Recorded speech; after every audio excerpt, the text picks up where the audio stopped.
A Christopher Awdry special. Thomas and the Evil Diesel. Percy wasn't feeling well. His joints ached and he couldn't breathe properly. The Fat Controller came with an inspector, who examined Percy and made notes in a small book. When they had finished, the Fat Controller looked serious. "You'll have to go to the works, Percy," he said. "They'll make you better, but it will be a long time." "Who will look after my trucks?" said Percy. "Toby can't do everything on his own." "He certainly can't," agreed the Fat Controller.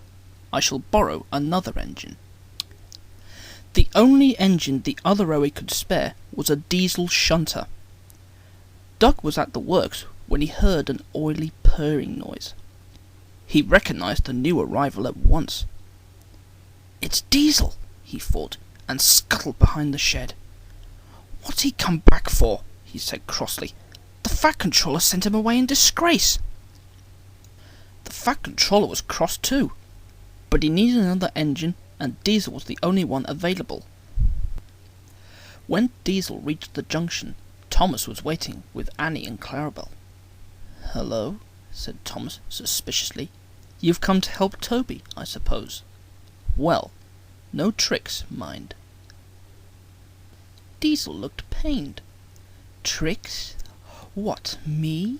he asked smoothly. "I'm just delighted to be of assistance to you really useful engines again." "Good," replied Thomas shortly. "I'll believe that when I see it." Diesel pulled some trucks carefully to Farquhar, where Toby met him. "Oh," he said, "it's you, is it? Well, do your shunting, please, and then take these stone trucks to the harbour."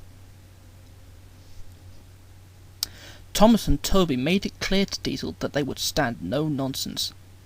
Diesel listened, purring quietly. "Yes, Thomas," he said smoothly. "I understand, Thomas. Of course, Thomas." The trucks knew that the Fat Controller wanted Diesel away for troublemaking. "Let's have some fun," they sniggered. They teased Diesel and tried to annoy him, slipping their brakes on. Accidentally, on purpose. One morning they went too far. "Here's Evil Diesel," they whispered, as he came into the yard. "Oily creature?" "Yes, Thomas," they mimicked. "Of course, Thomas. Anything you say, Thomas." Diesel could stand no more. "Grrr!" he roared furiously. "I'll teach you." He gave the line of trucks a sharp push, shooting them fast into a siding. The oldest truck, who was also the rudest, was at the front. Too late, he saw what would happen. "Woo!" he screeched. "Help!" With a loud crash, he hit the buffers. For a moment, the oldest and rudest trucks were squeezed between the buffers and the other trucks. Then both he and the buffers collapsed, and the broken pieces were pushed into the road. "Grrr!" Diesel growled furiously as he cleared up the mess. "Come on, you. Any more nonsense and I'll squash you all flat, just like your friend." The Fat Controller was furious. "You will go back to the other railway as soon as I can arrange it," he thundered. When the Fat Controller finished with him, Diesel was glad he was going home. A day or two later, Daisy was running downhill when she felt something warm and wet splashing her wheels. At the next station she felt hot and her joints were stiff. "You've lost your oil," said her driver. "Bertie will have to take your passengers." Then Thomas arrived with Annie and Clarabel, full of people on their way home from market. Thomas started confidently up the hill, but his wheels began to slip on Daisy's oil, and he slithered to a stop. Then, "Help! Help!" he whistled. "I'm slipping back!" Near the bottom of the hill were special points to divert runaway trucks off the line.